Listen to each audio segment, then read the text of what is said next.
up. So I think the will is there. The president certainly knows the will is there. But again, we haven't had a budget in 3 years, almost 3 years. Yes, sir. I'm just curious, what exactly is the government doing to like rebuild our economic infrastructure, like with our credit rating being downgraded and like our dollar dying? I'm just curious how do we expect to compete with China? On our infrastructure itself? With like businesses and whatnot. Oh, we're going to hear that on Thursday. We do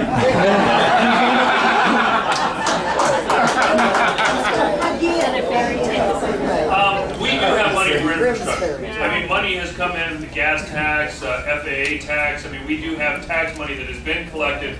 We need to make sure that it goes back to the right places.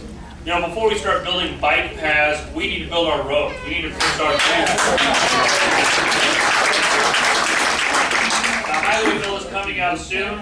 You've heard a lot probably about the FAA bill. The ridiculous thing was we passed it. We passed it out of the House. We had an agreement with the Senate. We were sending it to the President.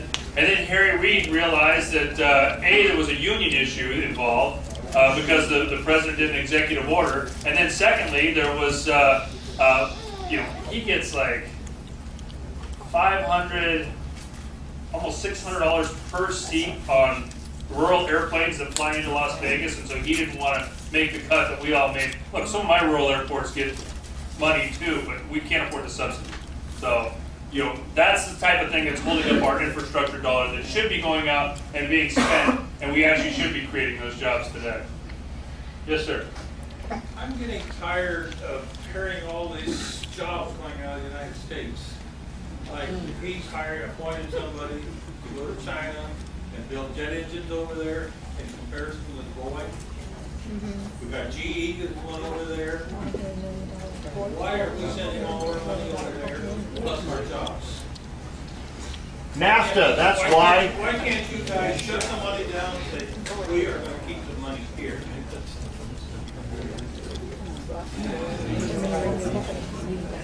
We're going broke. Oh, we are going broke, but We are broke. You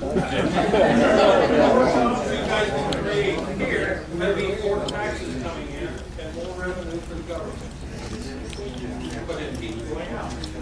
yeah, but I believe that we've got to cut regulations. We've got to be competitive as a nation. We've got to have businesses wanting to do business here.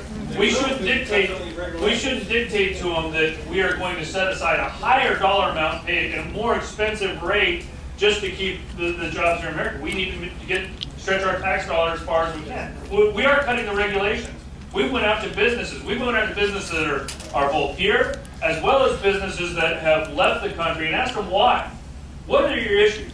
What drove you? What was the final thing that drove you out of the country? And those are the regulations we've not only targeted, but we are, again, we're passing those bills out. You just don't hear about them in the media. They're not sexy bills, but they're the things that kill jobs. And we've got to change it. We've got to be competitive again. How much strength does the EPA have? And who appointed who? How much strength does the EPA have? More than he does. 17,000 jobs in the EPA. How come? 17,000 jobs. I would like to, and I would like to, you know, I'm very humbled by the amount of power that you think that I have. That's why we elected you. This is my 7th month right now, but we are working hard.